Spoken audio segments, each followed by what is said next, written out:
are here today with our very first episode of the Move Worthy podcast with myself, Jenny, and Lauren.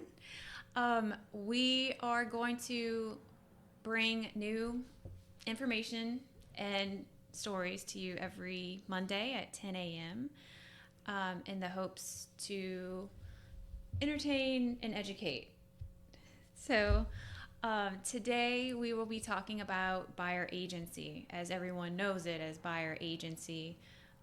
What that means, why are we doing that, when did that start, and some of our own stories that we've come across in the last couple of months. So, what is buyer agency? Why are we doing this? What is a written buyer agreement? So, as of August 17th, part of the settlement of the giant lawsuit against the National Association of Realtors and other larger brokerages, part of the settlement was that we be required to have written agreements with our buyers, and that our buyers, in a sense, are now responsible for paying our fee. We used to lump it all in with the listing fees, and now we have a separate agreement with a seller, and we have a separate agreement with our buyer clients. How's that going so far? It's going. It's a hot topic for sure. Yeah, I would say so. It's. I thought it was going to be really easy, and I've come across a couple of things that made me think otherwise. But I'm not going to say that it's not easy or it's not something that's doable. It's just a change. It's a change, and the way that I was going about it is different. So, what is a written buyer agreement? What does it do? Written buyer agreement is an agreement between you and your realtor, your chosen realtor, and you should only have one unless you want to cancel that agreement and that relationship and move on to another realtor. That is fine, but you should only have one. And that agreement is going to explain all the things your realtor is going to do for you and what that cost. And there is a cost involved. I mean, we provide a service. Just like any other service professional, that is what we do. Just the way that is being paid now looks a little different. You're being asked to sign these agreements because it's part of the settlement. It is now required nationwide in every state. I don't think it's going away. I don't think it's going to change. And I think at some point we'll get used to it. It's just different. Are these negotiable? Absolutely. Part of that being negotiable is, I think, deciding what you want to charge your buyer. And your buyer also saying, hey, this is what I can afford. And at that point, you and your client, if you're an agent, you and your client reach an agreement. And if you're a buyer, you and your agent are going to reach an agreement to where everyone's happy and everyone is comfortable with. I think it's important, when you are explaining, what it is and what fees are going to be involved. It's important to explain what you're getting from that.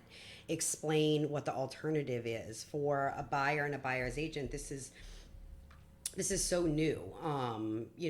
I think they need to know things like, okay, well, if we don't come to an agreement that you're comfortable with, and if you're not willing to pay me as a buyer's agent, even though I've explained all the things that I can do for you, the alternative is go hire an attorney.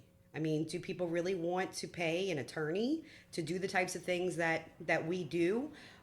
So I think that's a huge part of explaining the process, is making sure they understand what it is that we are doing for them, why it costs what it does, and what the alternative is. Correct. I think too, we are in an area, we have things like rural development. Yeah. We have things where VA is 100% financing, can be. And some buyers are walking into buying a home without money. And not saying that that's a bad thing, but we are in an area where it's typical, it's normal. Yeah. And I think in those situations, a buyer may not have those additional funds to come to the closing if a seller, if it can't be negotiated out in a contract. I think that's where it feels kind of funny, putting this out there, asking for these fees and whatnot. But I would say as a buyer, save some money and try to put some things away, because now there is additional expenses. Right. And that's the conversation that we have with a buyer. When we meet with a buyer and we talk about the buying process and what our fees are, I really messed up on mine recently. I figure we're only a couple months in. Of course, sellers, 3 months ago, they were paying whatever they were paying. Right. No way is a seller going to say no or even offer extremely low when we put something in a contract. And sure enough, it happened.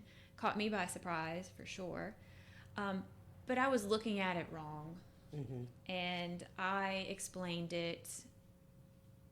I didn't explain it completely wrong, but I interjected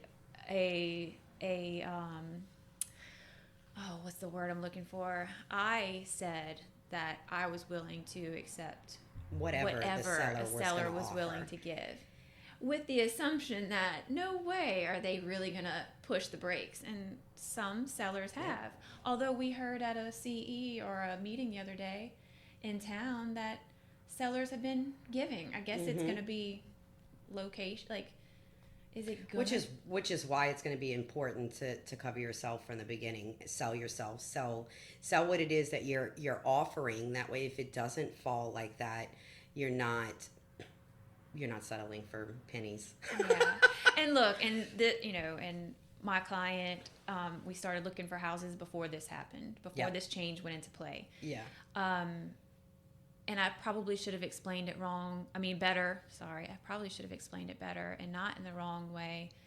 But even still, for this buyer, I was totally fine with how it landed, although I was very surprised in the end. But moving forward, I think, like you said, going over this, explaining what we have to offer, explaining that this is our fee, and we will do our best to help you offset this. But in a purchase agreement with the seller, could that look like increasing the sale price? Maybe. Yeah.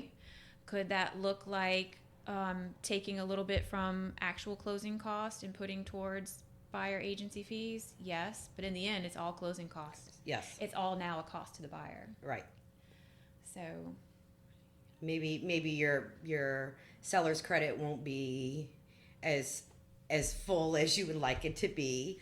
But there are ways around negotiating that in and making the numbers right. So I think it's important, to explain that side of it. While you're not willing to just accept what the seller is willing to give, you will do everything you can to make the numbers work, in their favor, and take those expenses from other places rather than right off the top.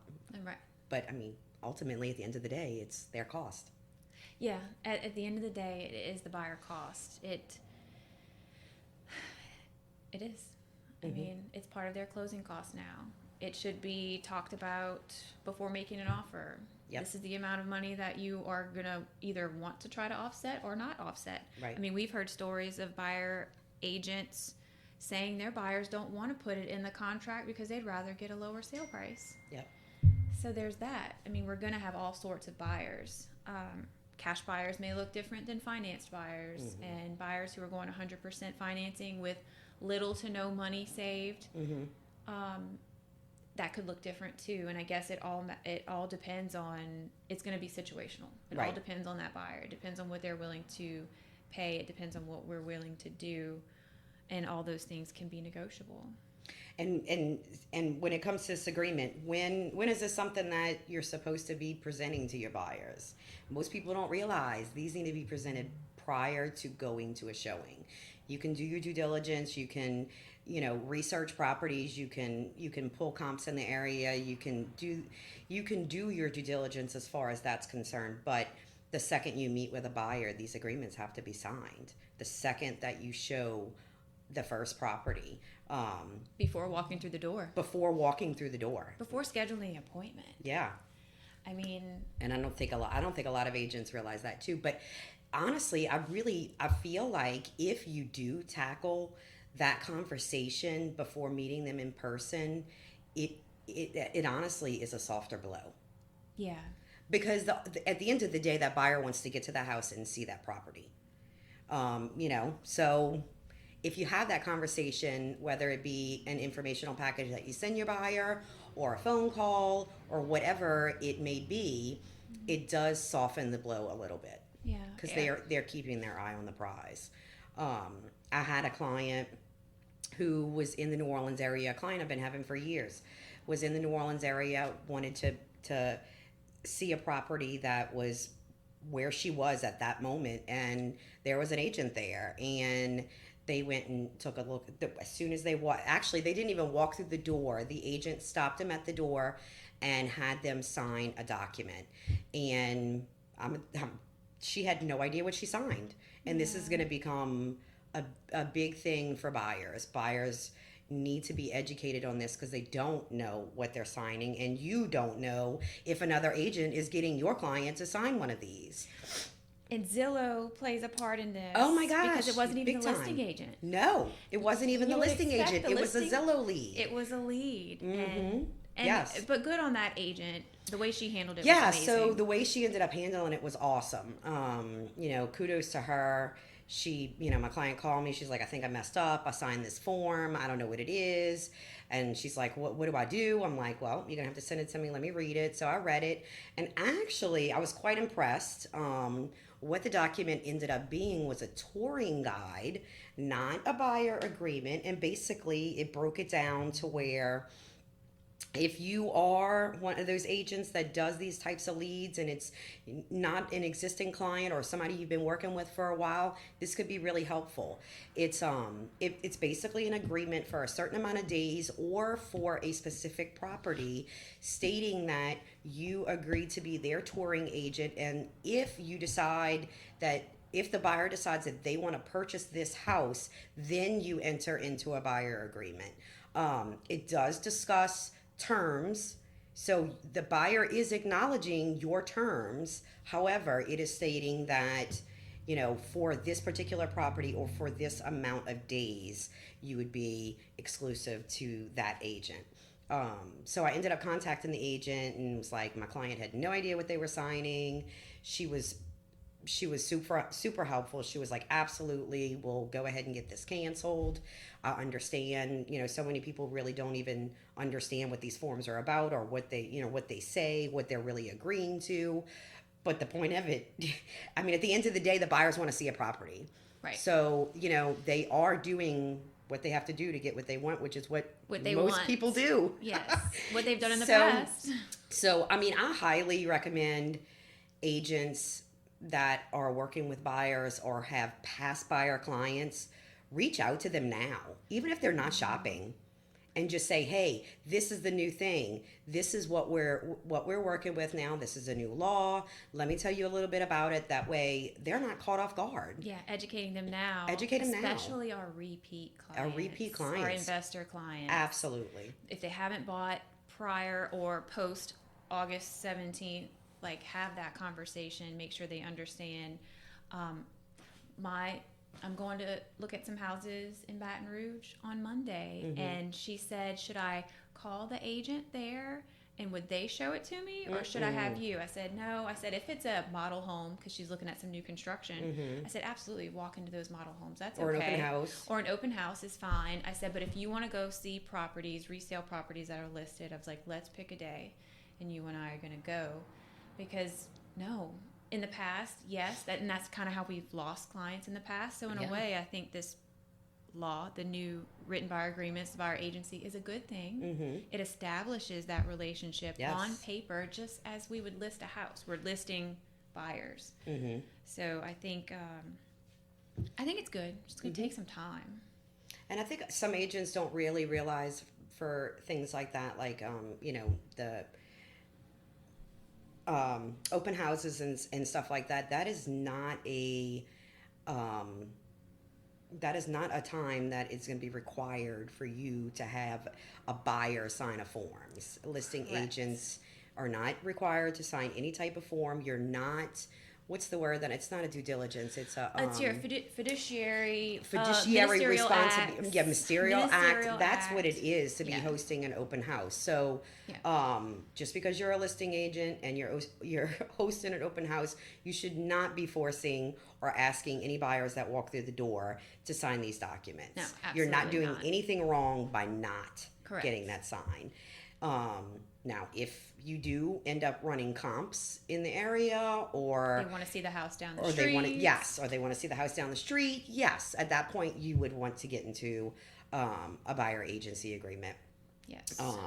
And then another thing that the agents don't know is that, can these be exited or changed, these agreements? Absolutely, they can at any point in time. Now, it does have to be in writing that a form is being canceled or changed.